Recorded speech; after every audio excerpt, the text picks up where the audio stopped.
Bismillahirrahmanirrahim. Assalamualaikum warahmatullahi wabarakatuh. Innal hamdalillah nahmaduhu wa nasta'inuhu wa nastahdihi wa nastaghfiruh wa na'udzu billahi min shururi anfusina wa min sayyiati a'malina. May yahdihillahu fala mudilla lahu wa may yudlil fala hadiya lahu. Asyhadu an la ilaha illallah wa asyhadu anna Muhammadan 'abduhu wa rasuluh. Qala Allah subhanahu wa ta'ala, qalu subhanaka la ilma lana إلا ما علمتنا إنك أنت العليم الحكيم. قال رب اشرح لي صدري ويسر لي أمري واحلل عقدة من لساني يفقهوا قولي. وقال النبي صلى الله عليه وسلم فإن أصدق الحديث كتاب الله وخير الهدي محمد صلى الله عليه وسلم وشر الأمور محدثاتها وكل محدثة بدعة وكل بدعة ضلالة وكل ضلالة في النار أو كما قال النبي صلى الله عليه وسلم. أما بعد. Tuan-tuan yang dirahmati Allah Subhanahu wa taala, alhamdulillah, syukur pada Allah yang dapat kita hadir pada tengah hari ini untuk kita solat fardu Jumaat dan mendengar khutbah sebentar lagi seterusnya menaikkan solat fardu Jumaat kita tengah hari ini. Sedikit bingkisan ataupun sedikit tazkirah berkaitan dengan, insya-Allah kita nak ambil beberapa amalan sunnah Nabi sallallahu alaihi wasallam yang kita boleh lakukan dalam bulan Syaban. Kita sekarang pada bulan Syaban. Bulan Syaban ni nama Allah Subhanahu wa taala adalah bulan yang mulia. Ramai orang terlepas pandang. Nabi sallallahu alaihi wasallam sebut syahrun yaghfulun nasu anhu katsiran. Bulan yang ramai orang terlepas pandang. Syahrun turfa'u fihi al-a'mal. Bulan yang mana amalan manusia ini dinaikkan kepada Allah Subhanahu wa taala. Imam Ibn Hajar Al-Asqalani rahimahullahu taala menyatakan bahawa amalan manusia ini dinaikkan 3 peringkat. Dinaikkan kepada Allah 3 peringkat. Pertama, amalan yang dinaikkan setiap hari, pagi dan petang. Disebut dalam hadis Nabi sallallahu alaihi wasallam, innal malaika yata'aqabuna, malaikat bin nahar yata'aqabun malaikat bin lail. Malaikat shift malam bertukar ganti dengan malaikat yang menjaga siang pada waktu subuh dan juga pada waktu asar, selepas asar dan selepas subuh, bersilih ganti membawa amalan manusia kepada Allah Subhanahu wa taala. Lalu Allah berfirman kepada malaikat, kaifa taraktum ibadi, bagaimana kamu meninggalkan hamba-hambaku? Qalu taraktuhum wa hum yusallun, kami meninggalkan mereka dalam keadaan mereka salat. Mana salat subuh. Sebab itu salat subuh itu masyhud, dipersaksikan oleh para malaikat. Jadi tuan-tuan yang dirahmati Allah Subhanahu wa taala, kata Imam Ibn Hajar, ada amalan yang dinaikkan secara harian. Yang kedua, ada amalan yang dinaikkan secara mingguan, setiap hari Isnin dan juga Khamis. Berdasarkan hadis Nabi sallallahu alaihi wasallam, ketika Nabi ditanya kenapa baginda sallallahu alaihi wasallam puasa hari Isnin, selain daripada Nabi sebut zalikal yaumul ladzi wulidtu fih, hari Isnin adalah hari aku dilahirkan. Ada juga dalam riwayat yang lain Nabi sebut uhibbu an yurfa'a amali wa ana sha'im, aku suka amalan aku dinaikkan kepada Allah ketika itu aku berpuasa. Itu secara mingguan. Ada amalan yang dinaikkan secara tahunan, iaitu pada bulan Syaban.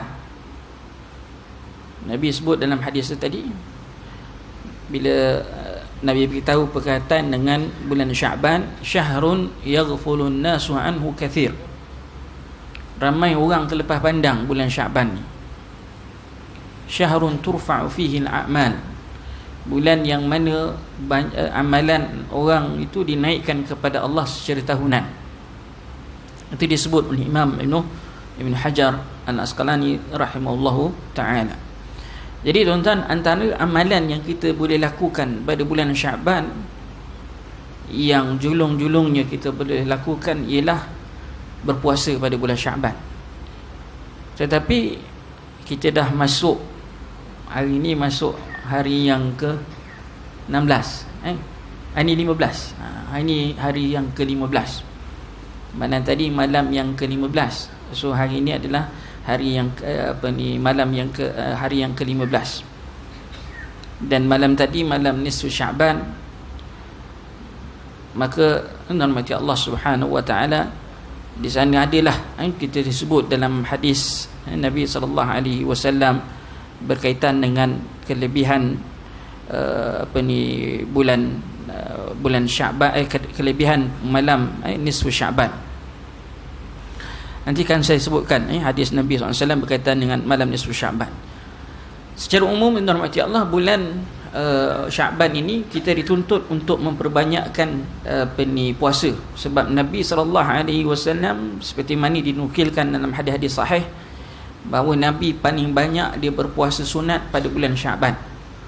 Puasa wajib semua kita tahu bulan Ramadan, tapi Nabi paling banyak Nabi berpuasa pada bulan Sya'ban.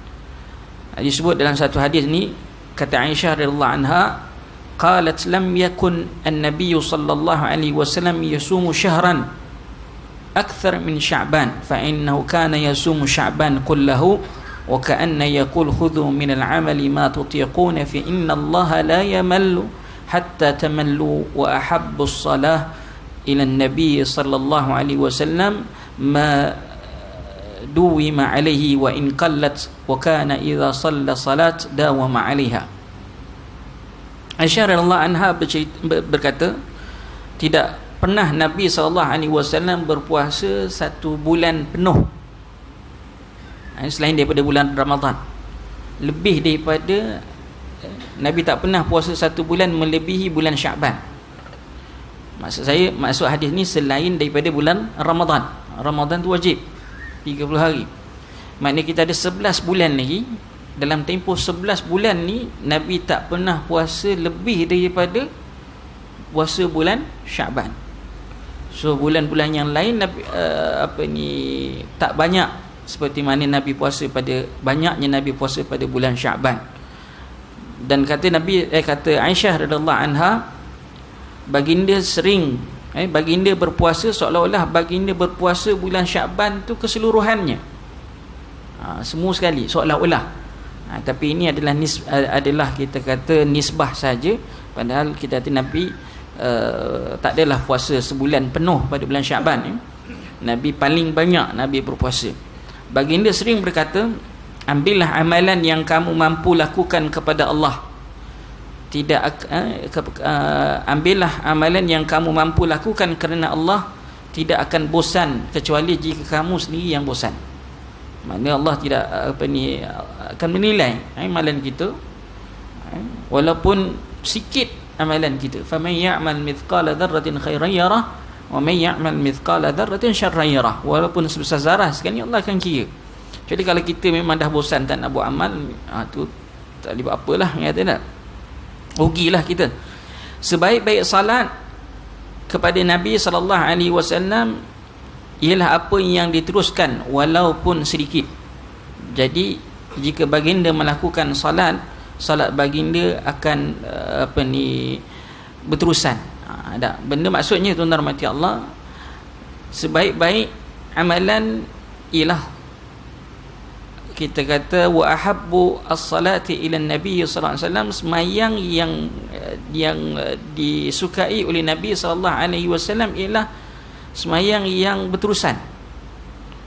Bukan maksudnya sini adalah sembahyang sunat. Sembahyang fardu tu memang dah wajib dah, katakan. Sembahyang sunat yang berterusan. Jangan kejap buat kejap tak, kejap buat kejap tak, ataupun tinggal terus. Disebut dalam hadis yang lain, ma bala qaumun kana yaqumul lail summa tarakahu.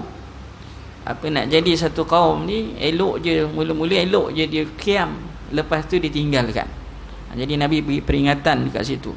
So kat sini Rasulullah SAW, ahabbus salati ila Nabi sallallahu alaihi wasallam ma duwima alaihi. Maknanya salat yang berterusan walaupun sedikit. Dan Nabi SAW memang dia buat terus, dia katakan kan dawama alaiha.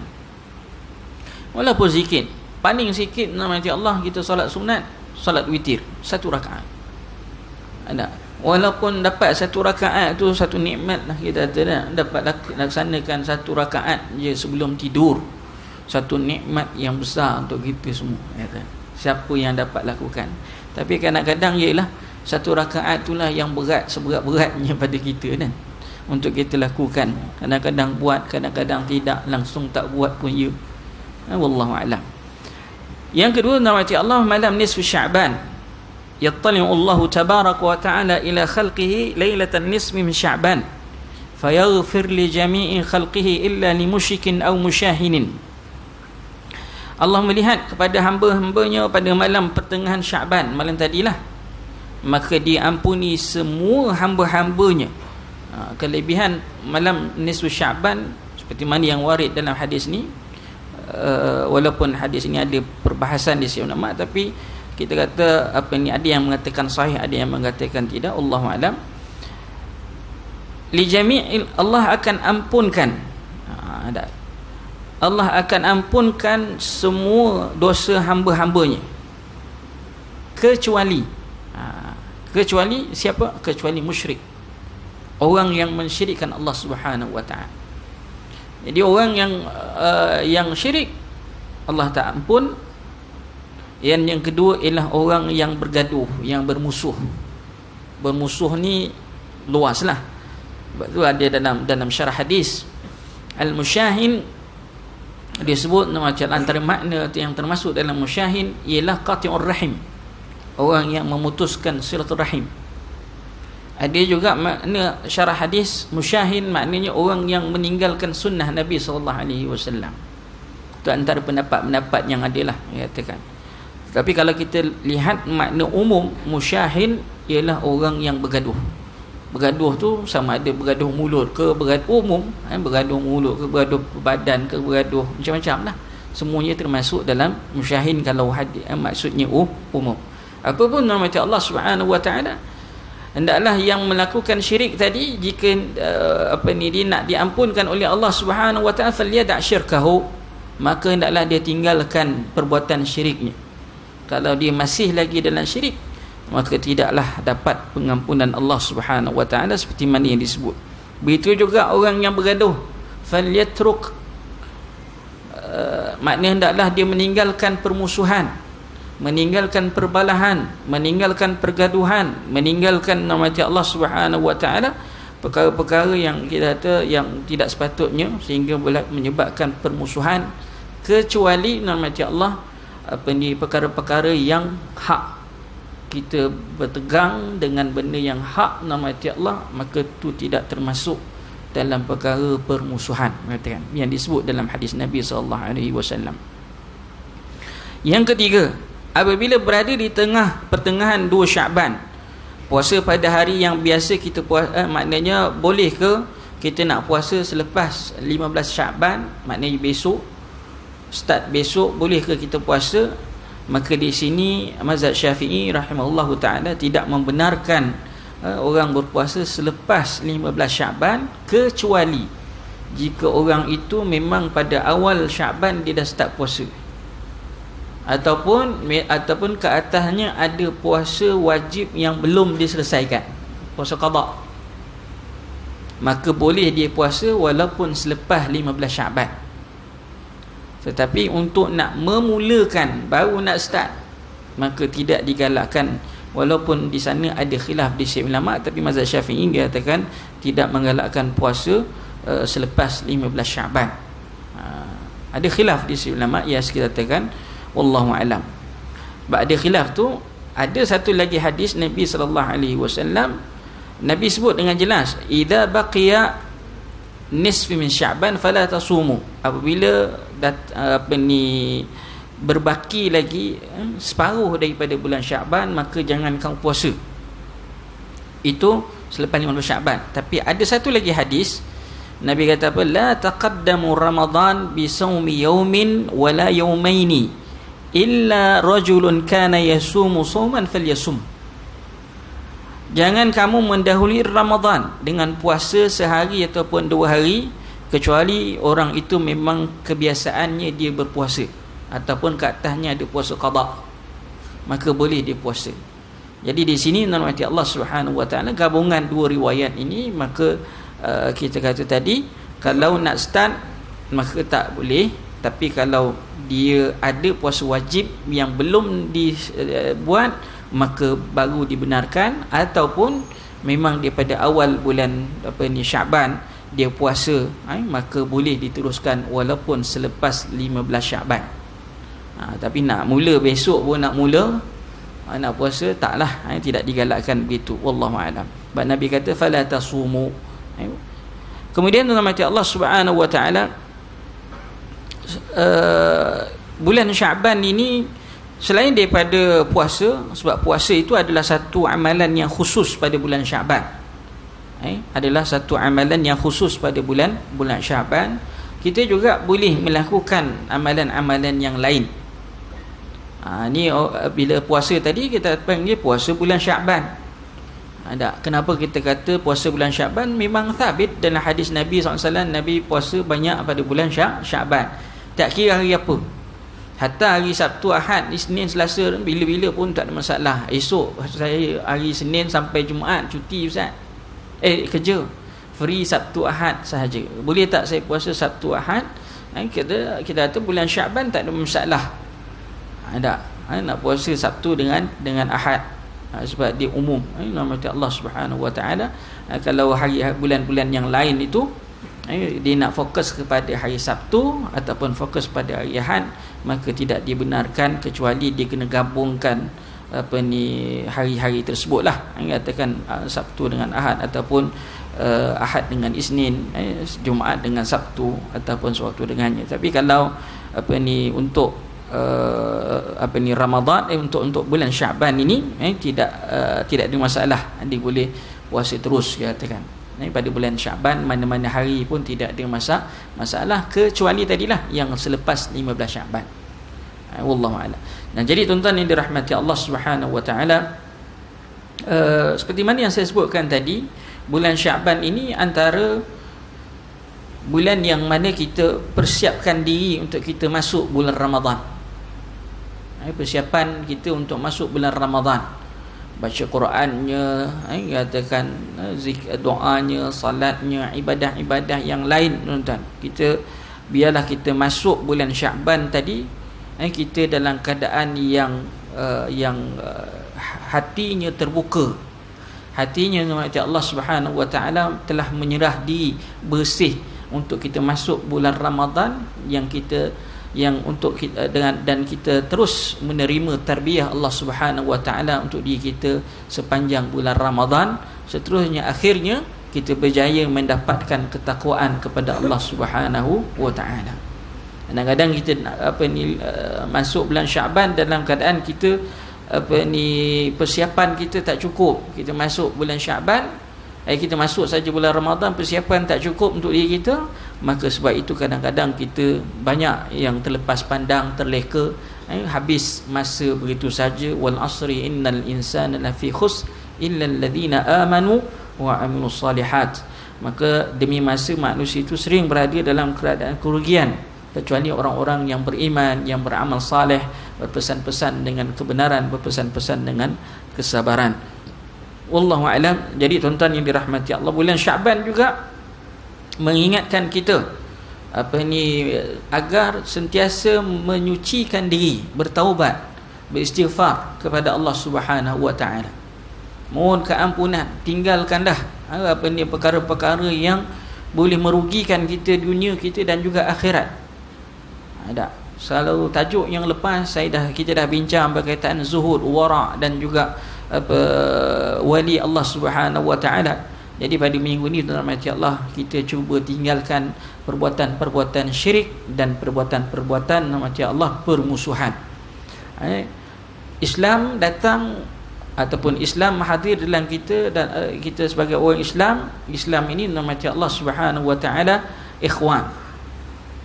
Innamal mu'minuna ikhwah. Sesungguhnya orang-orang yang beriman itu bersaudara. Bersaudara ni tuan-tuan mati Allah Subhanahu wa taala bukanlah maknanya tidak ada pergaduhan, tidak ada percakaran, tidak ada kita tekan perbalahan. Bersaudara ni tuan-tuan mati Allah Subhanahu, benda perkara-perkara itu tetap akan berlaku walau bagaimana sekalipun. Tetapi bagaimana kita nak berdepan dengan masalah tersebut. sebagai seorang Islam, salah satu sifat yang perlu ada ialah berlapang dada dan sering memaafkan antara satu sama lain. Wal afuna 'anil nas, dan orang yang memaafkan orang lain, salah satu sifat ciri orang yang beriman itu. Kadang-kadang kita kita bergaduh mulut, bergaduh macam-macam, tapi perkara yang baik ialah bila kita memaafkan orang lain. Walaupun orang tadi tidak meminta maaf kepada kita sekalipun, tidak salah untuk kita berikan kemaafan. Rahmati Allah, mudah-mudahan kita tidak kata ada setengah ulama, jangan sebab seseorang itu dia tak datang dekat akhirat besok, kita terpaksa menunggu pula dia datang kat kita untuk minta maaf. Patutnya kita tak payah tunggu dia dah, kita terus sahaja ke depan pintu syurga. Tapi disebabkan Allah kita ada kekhilafan tadi, maka orang itu akan datang bertemu dengan kita di akhirat kelak untuk memohon keampunan. Kalau kita dah selesai dekat dunia dan maafkan pada semua orang, Allah, yang kita tak tahu orang zalim kat kita ke, orang buat apa kat kita, Allah, kita dah maafkan dekat dunia lagi dah, maknanya dekat akhirat kita tak ada apa-apa dah urusan Allah dengan siapa-siapa, kerana kita dah maafkan semua. Wallahu a'lam. Jadi tuan-tuan yang dirahmati Allah, kalau kita tak maafkan dekat dunia, orang zalim kat kita, kita tak maafkan, esok kat akhirat itulah kita masih lagi berada di tempat yang dipanggil kantarah. Sebelum nak ke lepas titian siratal mustaqim, kita ada satu lagi tempat dia panggil kantarah. Maka kat situlah berlaku menuntut hak antara satu sama lain. Jadi situlah yang akan menyebabkan seorang itu akan muflis dekat akhirat, wa'iyazbillah min dzalik, jika banyak kezaliman yang dilakukan, jika banyak masalah yang dilakukan dekat dunia sesama manusia. Wallahu a'lam. Jadi setakat itu saja nama Allah, sedikit perkongsian yang saya dapat kongsikan dengan tuan-tuan, moga dapat manfaat semua insya-Allah. Jadi kita akhiri dengan bacaan tasbih kafarah. Subhanakallahumma bihamdika asyhadu an la ilaha illa anta wa astaghfiruka wa atubu ilaik.